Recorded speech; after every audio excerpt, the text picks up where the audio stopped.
Hey yo, thanks for tuning in to Celeb Sauce. It's the backup channel backing Celeb up and bringing you all the breaking news.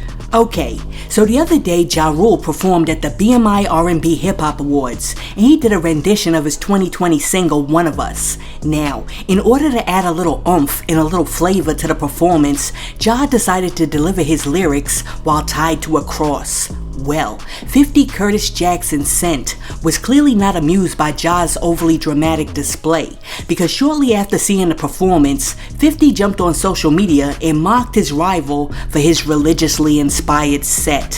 When talking about Ja being crucified on a cross in the middle of like LIV nightclub in Miami Beach, Florida, 50 said, quote, "Look at this ish head. Is he supposed to be Jesus?" End quote. Now, after saying that, 50 continued on to say that Ja's decision to use the cross as a prop was a stupid idea, and he also said, "What the F? You can't make this ish up." End quote. Yo, 50 is like the worst person to beef with, because 50 don't let nothing go and he doesn't take his foot off the gas. I mean, really, I can't even imagine still beefing with somebody I was beefing with back in the late 90s, early 2000s. I mean, that right there is a very long time. But I mean, it is 50. And maybe 50's going for like the Guinness Book of World Records record for the longest beef. Cause I mean, this dude is never gonna stop going in on Ja Rule. I mean, I have a feeling that we're gonna be like 90 and 50 Cent is still gonna be like on the internet going in on Ja Rule. I mean, he's gonna be like, "Yo, this Ninja Dentures is whack." Yo, let me know what you think about your boy Ja Rule performing his song from the cross, and also let me know what you think about 50 Cent mocking him for it. Let me know what you think about that in the comments, and while you're down there leaving a comment, be sure to like and subscribe to the channel. I mean, for real, hit that like button, because when you support the channel, it spreads the video out to more people.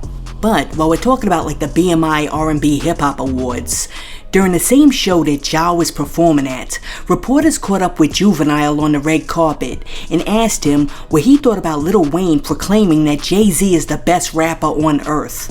In response to the question, Juvenile said that his former Cash Money label mate Weezy was actually the best rapper of all time, and not Jay.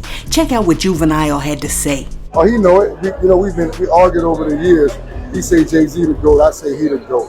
So my little bro, the greatest rapper of all time. So you know how I feel about that. Well, after Juvenile said that, one person came in the comment section and was like, "Most definitely Lil Wayne." And then somebody else was like, "I think there can be different categories. Rapper, MC, lyricist, performer. Wayne is consistent. Jay is really, and mostly admired for his business sense. For some, if Drake was a billionaire, he would be the GOAT. But lyrically, not much touching Nas. So what we talking about really?" And then somebody else was like, "Tupac over everyone." I don't know, everybody's top 5 is different, but I can definitely say that like Wayne could be a candidate to be in the top 5. Do I think that he's number 1? Personally, no. But he could definitely be a candidate to be in the top 5. Let me know what you think. Do you think that Wayne is the GOAT? Or do you think Jay is definitely the GOAT and Juvenile is wilding out right now? Or do you think none of them ninjas is the GOAT? You know what? Let me switch it up a little bit, because whenever you ask people who the GOAT is, they come in the comment section and they're all over the place. So let me simplify this. If you could only listen to one hip hop artist like catalog for the rest of your life, who would it be? Would it be Wayne, Jay, Tupac, Biggie, Drake, or Nas? Let me know in the comments. Now, the other night Beyonce celebrated her 42nd birthday during a star-studded Renaissance show in Inglewood, California. However, there was another celebration happening at the same time, because comedian Lil Rel decided to propose to his girlfriend at the concert. Lil Rel popped out the ring and popped a big question while Beyonce was singing Love on Top, and his girlfriend said yes. Needless to say, Lil Rel was on top of the world for the rest of the night, and after the concert, he jumped online to thank everyone who helped him pull off the big surprise. Under a montage video that showed the moments leading up to the engagement, Lil Rel wrote, quote, "She said yes. What a story, lol. Thanks Miss Tina Knowles and Jay for helping me make this special moment happen. Tonight Beyonce put on an amazing B-Day show. Thanks for letting me have a little time on your show, LOL, to make Danella Lane my fiance. Love on top. Hashtag love is in the air. Hashtag proposal. End quote. Well, we here at The Source want to send out a big congratulations to the newlyweds, and we wish them a long, healthy, and happy marriage full of all the joy that a partnership can bring. I mean, I don't know what it is, but it just makes me happy to see other people happy. Now, let me tell you something. I'm in the house the other day and one of my friends comes over, and while I'm doing stuff around the house, like cleaning and stuff, they put on Beyonce's Renaissance concert. And as I'm walking back and forth between the rooms, I see that Little Blue Ivy got to perform at her mother's concert. So I sit down and start watching it, and I'm like, Little Blue Ivy is doing her thing. But then later on, I'm on the internet and I see that Tasha K said this. What is going on? Why am I getting emails? Why am I getting emails that say, fuck you, you ghetto ass piece of shit. You did not ever speak on Beyonce and her child ever. What I want to ask you, if Beyonce ain't fucking reached out to me, why the fuck are y'all reaching out to me on behalf of a little girl whose mama won't even let you breathe on her? What is wrong with you, children? And y'all must think I give a fuck. I don't give a fuck. First of all, dance is something that has always been a part of the black culture. It's something we take very serious and proudly. And if you look back on how Beyonce was dancing at the age of 11, it wasn't like Blue Ivy, okay? Now, Beyonce out here putting the girl in the public eye. And when you put the girl in the public eye on a tour that's selling tickets $2,000, $5,000, $10,000, don't have your dancers slow down to help catch up with her, and it impacts the show that I'm paying for. And Beyonce ain't even dancing on her own tour. She's standing in front of metal mirrors, sitting on horses, twirling, sitting down and singing. She ain't breaking no sweat.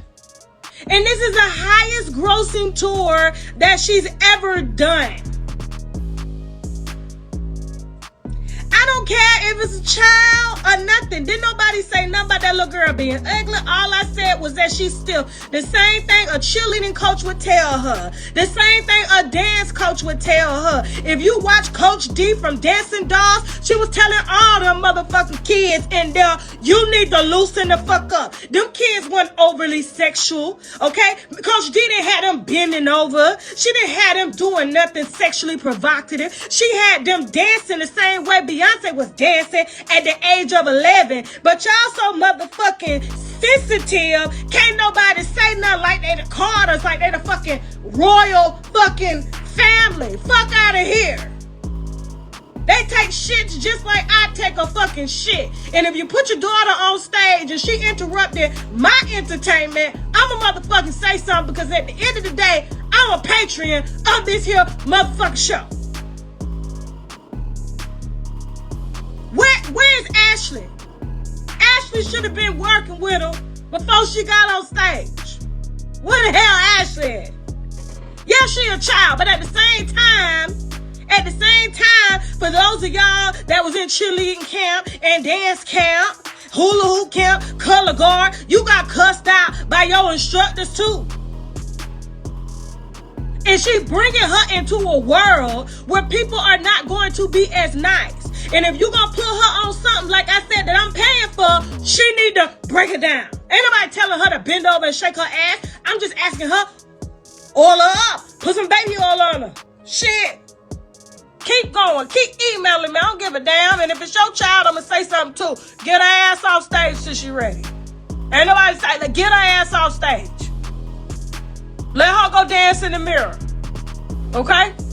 Let her go dance for you at the after party, at the cookout. But don't bring her on this tour where people are coming to see you dance, Beyonce, and your ass ain't even dancing. Okay, So in case that clip didn't play, what Tasha K basically said was that Blue Ivy's dancing during the Renaissance tour was mad stiff and that Beyonce should have kept her daughter off the stage because this is not amateur hour. Look, I think it's my fiduciary responsibility to combat some of this negativity that's taking place out here on these internet streets. With that being said, I think that it's a beautiful thing that Beyonce invited her daughter to share and grace the stage with her during the Renaissance tour, because not only is it a memory that the two of them will cherish forever, but it's also an experience that is helping to mold her daughter into a professional. I mean, Blue Ivy is only 11 years old, but I believe that she did an outstanding job dancing on her mama's tour. Not only did she hit the choreography, but she did it in front of thousands of people. Not a lot of 11-year-olds can do that, or adults for that matter. And on top of that, do you realize how much playtime that this kid must have given up in order to work with her mother? I mean, it's her summer vacation, but instead of like playing around with her friends, she's up there working with her mother. While other kids are at home playing video games and watching YouTube, this chick is up there dancing with some of the best dancers in the world, and she is up there holding her own. So Tasha K needs to stop. Trust me, I get it. Saying a negative thing on the internet usually gets you paid more on social media because for some reason people are attracted to negativity. But just because you can say something doesn't mean that you should say something, and there's nothing wrong with saying nice things every once in a while, especially when we're talking about kids, because we're supposed to be encouraging the kids, not discouraging them and then judging them when they put themselves out there. And I know somebody's gonna come in the comment section and be like, you just saying that because that's Beyonce and the Carters and you just a fan.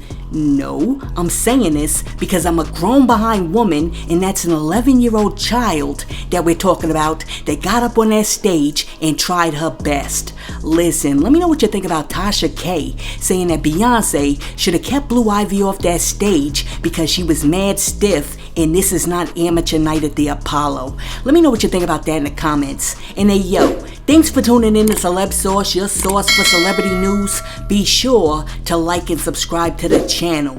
Peace.